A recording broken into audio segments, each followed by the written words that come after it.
आई किचनमध्ये नमस्ते। आजची रेसिपी आहे लिंबू आणि मिरची।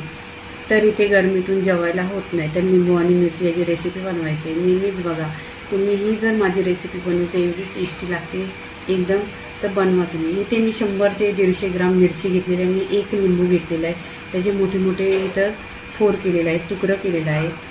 तर इथे आहे ना, मी हे डेट नाही करून घेणार, कारण लिंबू आणि मिरची ह्याचं बनवायचं आहे ना रेसिपी, तर ती हाताने उचलून घ्यायला बरी परत हाताने। इथे मिरच्यांना असं कट करून घ्यायचं। आणि या मिरच्या तिखट नाही आहेत, या साध्या मिरच्या आहेत। तुम्हाला तिखट पाहिजे तर तिखट घ्या। आणि तुम्ही माझ्या चॅनलला सबस्क्राईब नाही मारा तर सबस्क्राईब मारा। अशा भरपूर अशा रेसिपी आहेत माझ्या चॅनलवर मिरचीच्या। हे कट करून घ्यायचं आणि अशी 10 मिनिटात होते। तुम्ही फिरायला गेले तरीही घेऊन जाऊ शकता मिरची, किंवा टिफिनला पण घेऊन जाऊ शकता।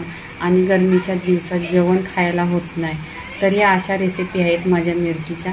तुम्ही नेहमीच बघत जा आणि माझ्या चॅनलला सबस्क्राईब आणि लाईक करा। इथे मिरचीला बघा, आणि मोठ्याच ठेवायच्या आहेत, त्यांना कट नाही करायचं आहे। आणि हा आहे ना मिरचीचा दांडा पण डेट आहे तो ठेवला पाहिजे, कारण जेव्हा मिरची शिजल्यानंतर आहे ना ती खायला बरी परत। तुम्ही अशी पकडणार आणि खाणार। आणि मिरच्या नेहमी स्वच्छ धुवून घ्यायच्या, 1 ते 2 पाण्याने भाजी स्वच्छ धुवून घ्यायची। इथे बघा मिरच्यांना कट केलेल्या आहे, आणि इथे आहे ना हे लिंबू आहे, लिंबू कट केलेले, त्यातले बी आहे ना काढून घ्यायचं, म्हणजे जेव्हा आपण रेसिपी बनवू तेव्हा आपल्याला मध्ये डिस्टर्ब नाही होणार, म्हणून हे बी काढून घ्यायची। तेल टाकलेलं आहे, त्याच्यामध्ये अर्धी चमचा मोहरी टाकायची। मोहरी छान अशी तरतरली पाहिजे, म्हणजे त्याचा आहे ना टेस्ट येतो आणि खुशबू पण छान येते।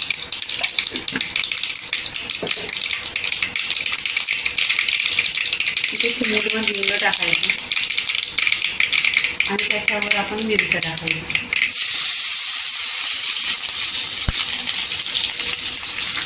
पावडर टाकायची, अर्धी चमचा टाकायची, आणि मिक्स करून घ्यायची। चवीनुसार मीठ टाकायचं, इथे मीठ पण टाकलेलं आहे। आता छान आपण मिक्स करून घ्यायची।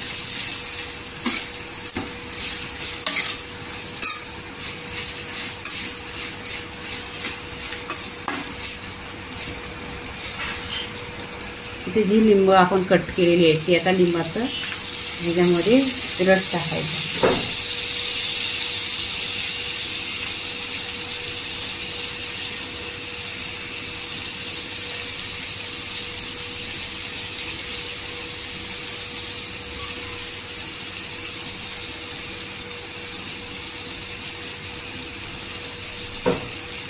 एक लिंबू घेतलेला, 100 ग्राम मिरचीला 1 लिंबू पुरेसा होतो। इथे पूर्णपणे लिंबामधला ज्यूस काढून घेतलेला आहे, म्हणजे लिंबाचे जे फोर आहे ते पण टाकायचे आहे याच्यामध्ये।